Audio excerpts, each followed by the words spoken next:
어떻게 하나님의 음성을 들려주시고 어떻게 안내하시고 그 인도받는 것을 어떻게 받을 수 있을까? 하나님의 말씀에는 너무나 분명하게 예, 양은 그의 음성을 듣나니 자기 양은 각각 이름을 불러 인도하시느니라.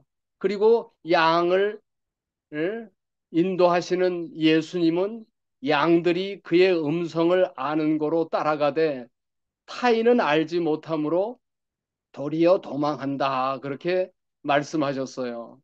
그리고 나는 선한 목자라 내가 내 양을 알고 양도 나를 아는 것이 아버지께서 나를 아시고 내가 아버지를 아는 것과 같으니 나는 양을 위하여 목숨을 버리노라.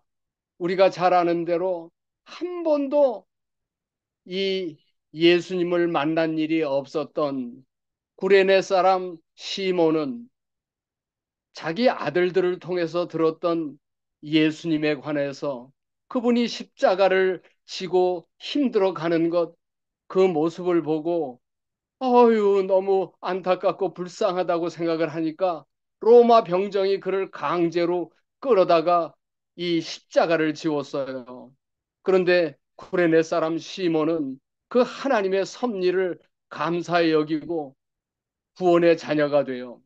그리고 우편 강도는 예수님께서 목숨을 버리시는 그 마지막 날 십자가를 따라다니다가 이 우편 강도는 주 예수여 저를 기억해 주시옵소서 요청하면서 진짜 하나님의 참된 양으로 하늘의 아름다운 낙원에 인도하시는 목자를 만나게 되고 백부장은 그 목숨을 버리시는 예수님을 한 번도 이방인으로 교회를 알지 못하고 성경을 알지 못하지만 목숨을 바치시는 그분이 참으로 하나님의 아들이로다고 하는 고백을 해서 구원에 동참을 하게 됩니다. 우리가 창세 때에는 저녁 선을 할 때 동산에 거니시는 여호와 하나님의 음성을 아담과 하와가 늘 인조이하고 교제하다가 범죄한 다음에는 하나님의 낯을 피해 나무에 숨었다고 말씀하고 계십니다. 그러니까 범죄한 인생은 하나님의 음성을 듣는 게 아니라 음성을 들으면 도망을 간다. 그렇게 말씀하고 있어요. 에녹, 노아, 아브라함, 이삭, 야곱, 요셉은 하나님과 늘 소통하는 하늘의 음성을 듣는 삶을 살았습니다. 뿐만 아니라 하나님께서는 때때로 이스라엘 전 백성들에게 하나님께서 어?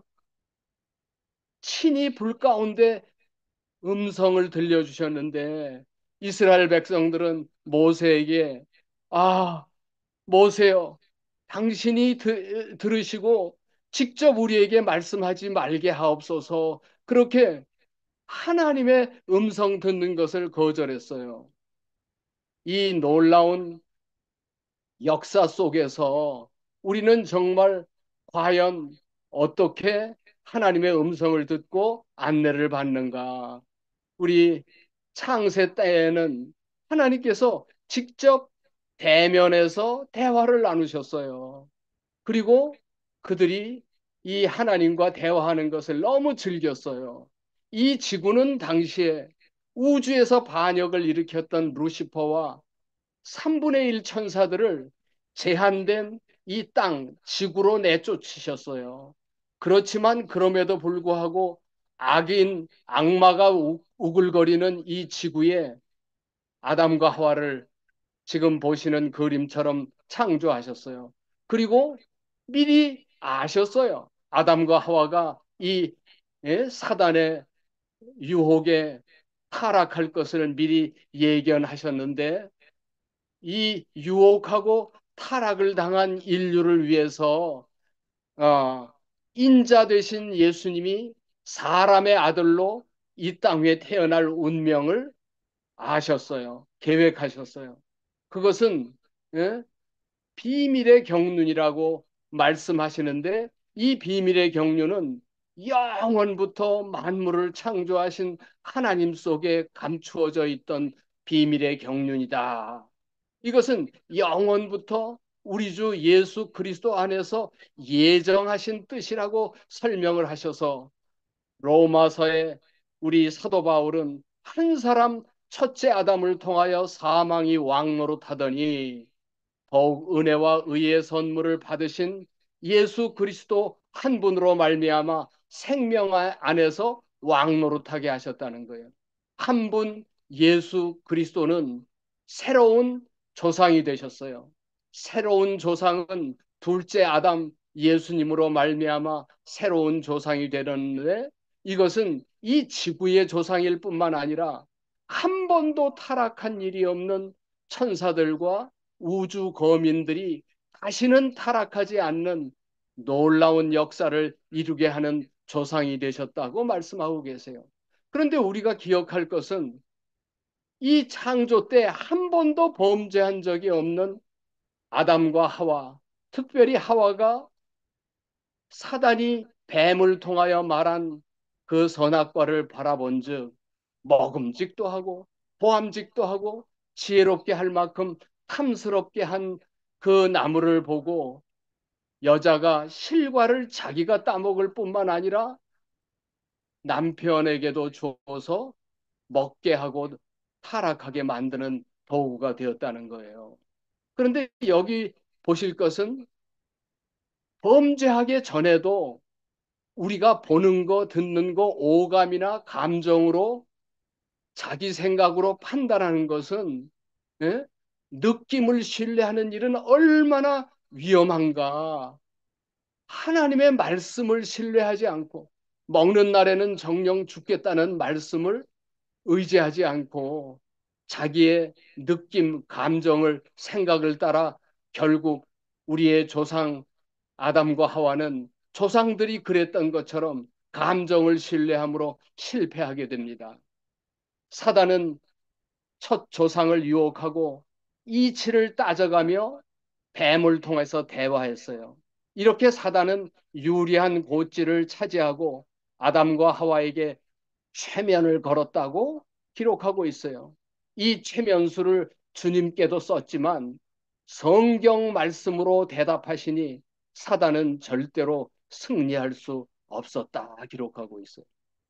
그러니까 우리 연약한 더군다나 타락한 범죄하기 전에도 이렇게 타락을 하게 됐지만 범죄한 후에 우리의 생각, 감정을 의지하는 것은 하나님의 음성을 소통을 할 수가 없다는 것을 정확하게 보여주세요. 이것은 요한복음 13장에서부터 19장까지 단 하루 24시간밖에 남아있지 않을 때 요한은 3분의 1 그의 기록 가운데 이 하루 한 시간 하루 장면을 19장서부터 13장부터 19장까지 기록해서 요한복음의 3분의 1이 단 하루를 어떻게 보내야 하는지 하나님의 소중한 교훈을 보여주셨어요. 예수님께서는 마지막 단 하루 이 제자들의 운명을 미리 예견하시고 이것을 예언하셨어요. 그 중에도 자기를 배반할 이 가룟 유다의 발을 제일 먼저 씻기시고 그들의 미래에 대해서 하나님께서 보여주신 성경 말씀에 의해서 세종 예식을 하여 미리 그들을 용서하시고 불쌍히 여기시는 장면을 보게 됩니다. 그리고 성만찬 예식을 운영하시면서 일일이 하나님께서 그들을 어떻게 자기를 배반하고 떠날 것인지를 말씀하실 뿐만 아니라 미리 너희 용서했으니까 돌이킨 다음에 예? 회복을 보증하시면서 어떤 일을 해야 할지를 말씀하셨어요. 베드로와 제자들에게 오늘 밤에 너희가 다 나를 버리리라. 이 스가랴서에 나와 있는 말씀을 인용하시면서 내가 목자를 치리니 양들이 흩어지리라. 그렇게 말씀하셨어요. 그랬더니 베드로가 아 다른 사람들은 다 아마 그렇게 버리고 떠날지 몰라도 나만은 그렇게 안 할 겁니다. 옥에나 죽는데 끝까지 의리를 지키고 따라갈게요. 그랬더니 시몬아, 시몬아, 보라, 사단이 너를 에? 밀가부르듯 주물럭거리고 있어. 그런데 내가 너와 제자들을 위하여 기도 청구했어, 아버지께. 내가 너를 위하여 네 믿음이 떨어지지 않기를 기도했으니까 너는 회개하고 돌이킨 후에 내 형제를 붙게 하라. 에? 우리가 정말 중요한 것을 여기서 제자들 마지막 장면에서 기억할 것은 하나님께서 기도의 응답을 믿기 전에 놀라운 감정의 변화를 기다려서는 안 된다는 거예요. 절대로 자기의 느낌을 의지하는 것은 안개같이 변하는 것이라는 거예요. 그 느낌이나 생각이나 자기의 육체에 이것을 표준으로 삼으면 절대 안 돼. 그렇게 말씀하셨어요. 예수님은 제자들에게 예언된 말씀을 기초로 너희가 날 배신할 거라고 예언하실 때 제자들은 자기들 감정과 생각을 의지해서 아니 절대 그런 일 없어요. 어? 자기를 철저하게 신뢰했다는 거예요. 그러나 예수님은 절대로 자신의 감정을 절대로 부정했어요. 그거 어떻게 알지요? 자기의 감정이 마지막 기도 속에 나와요. 할 수 있으면 이 잔을 마시지 않게 해주세요. 예수님은 자기의 감정이나 생각이 얼마나 잘못될 수 있다는 걸 정확하게 아셨기 때문에 내 원대로 하지 마시고 아버지의 원대로 되기를 원하나이다 하고 금방 예? 아버지의 판단과 생각을 의지하게 말씀하셨어요. 이 장면은 예수님이 기도하시는 장면을 영감적인 화가들이 그린 그림이에요. 이것은 특별히 마지막 겟세마네 동산에 기도하실 때 가브리엘 천사가 그를 응답해 와서 받드는 장면이 나와 있습니다. 우리는 이 주님의 기도 속에서 놀라운 비결을 보게 되는데 사도 바울은 히브리서에서 육체에 계신 예수님이 어떤 자세로 기도했나? 자기를 죽음에서 능히 구원하실 이에게 심한 통곡과 눈물로 간구와 소원을 올렸고 그의 경외하심을 인하여 들으심을 얻었다. 그렇게 기록했어요.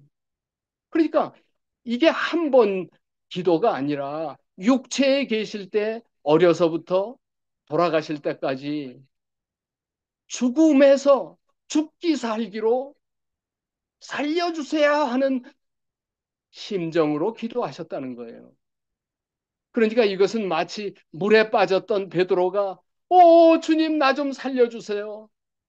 그리고 400인의 군사를 거느리고 오는 에서 눈앞에 야곱이 야복 강가에서 기도했던 그 심령으로 예수님 기도했는데 영감의 글에는 예수님은 불신을 정복하고 사단의 죄의 사슬을 끊고 파괴자를 정복할 능력을 달라고 기도할 때 천사가 들어보니까 4천 년 동안 예수님 오시기까지 하나님께 드리는 여러 기도들을 많은 사람들이 했지만 천사들은 이전에 이렇게 간절한 예수님의 기도를 들어본 일이 없었다는 거예요.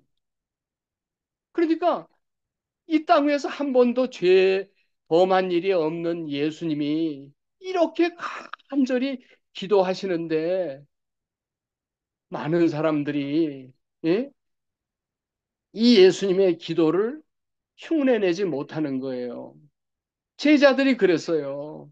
제자들 지금 널브러져 자는 거 보시잖아요. 예? 예수님은 얼마나 간절히 힘쓰고 애써 기도하셨더니 땅에 떨어지는 땀이 핏방울같이 변할 정도로 기도하셨다는 거예요. 그런데 이 잠자는 제자들은 재림이 가까울 때 우리 형편을 보여주신 상태라는 거예요. 칠흑같이 암흑이 굴려 있는데 정작 자신들은 모르고 있다는 거예요. 예? 이 제자들의 경험이 정말 제자의 기도처럼 기도 안 한 게 아니에요. 적당히 기도한 거예요. 그리고 잠잔 거예요. 자기를 믿는 이 기도는 제자들 자신의 야망을 그대로 살려놓고 있었어요. 이걸 어떻게 알지요? 그러나 예수님은 하늘의 음성에 절대 굴복하는 기도를 드렸는데 우리가 초림에서 천사의 합장이 이 예루살렘 교회를 지나서 예루살렘의 수많은 제사장들과 지도자들을 지나서 베들레헴 언덕 위에 하늘의 음성을 들려줄 천사의 합장, 놀라운 기별이 외쳐져요. 마국간에 예수님이 탄생한 이 메시아의 오심을 이 영광스러운 기별을 전하려고 예루살렘 교회와 수많은 지도자들을 찾아갔지만 준비된 사람이 없었어요. 그리고 천사들의 무리로 별빛을 만든 이 동방의 세 박사들을 만나셨던 주님의 초림의 사건을 저와 여러분은 너무나 잘 알고 계세요. 호련히 천사들이 천군 천사의 합창으로 하나님께는 영광이요 땅에서는 기뻐하심을 입은 자들 중에 평화라는 아름다운 찬양을 하는데 이 아름다운 찬양의 노래가 옛날 목자들이나 동방 박사들 그때 지금이라고 해서 어? 멀리 떨어진 게 아니라는 거예요. 지금도 하늘의 합창단처럼 하나님께서 우리에게 음성을 들려주시고 초림을 반복하는 재림의 때에 초림의 사건에 하늘의 음성 이 놀라운 천사들을 보내서 기별을 전했지만 듣지 못하던 상태가 이 재림 때에도 반복되는데 오히려 바벨론 안에 내 백성들은 음성을 들었어요. 예루살렘 교회를 지키던 지도자들은 하늘의 음성을 듣지 못하였고 그래서 초림의 천사들은 이 계시록의 재림 때 외치게 될 저와 여러분의 운명을 보여주신다고 말씀하고 계세요. 어, 오늘 어, 여기까지만 말씀을 해야 될 것 같습니다. 시간이 얼마 남지 않아서 우리가 정말 이 재림을 준비하는 마지막 세천사 지성소의 시대에 우리가 얼마나 하나님의 음성에 민감하고 하나님의 섭리와 인도하심을 따라 어떻게 하늘과 교신하면서 이 마지막 사업을 끝마쳐야 하는지 이 기별을 제가 맡은 시간 동안에 이 시리즈를 계속 공부하는 동안에 이 방에 계신 하늘 가족들이 정말 예수님이 하늘과 정확하게 소통하셨던 육체로 계실 때의 예수님의 경험이 우리 모두의 경험이 되기를 간절히 기원하면서 말씀을 마치겠습니다. 기도하시겠습니다. 오 자비하신 하늘아버지, 예수님 오시는 그 기쁜 소식을 증거하기 위하여 하늘의 천사들이 이 땅 위에 올 때 하늘에 준비된 기별을 들을 준비가 되어 있는 귀를 가지고 눈을 가진 사람들이 없어서 베들레헴 언덕 위에 철야 작업을 하던 목동들이 하늘의 놀라운 영광을 만났던 이 목동들 목자같이 저희도 겸손한 마음으로 하늘의 음성을 식별하는 무리 가운데 들어가고 싶습니다. 오 아버지, 이 하나님을 사랑하는 무리, 이 아름다운 귀한 하나님의 종들에게 하늘과 소통할 수 있는 비결, 하늘과 소통하는 방법을 가르쳐 주셔서 바벨론 안의 동방 박사들처럼 우리도 절대로 이 귀한 자리를 놓치지 않도록 우리를 굳게 붙드시고 끝까지 책임져 주시기를 우리 구주 예수 그리스도의 이름으로 간절히 기원하옵나이다.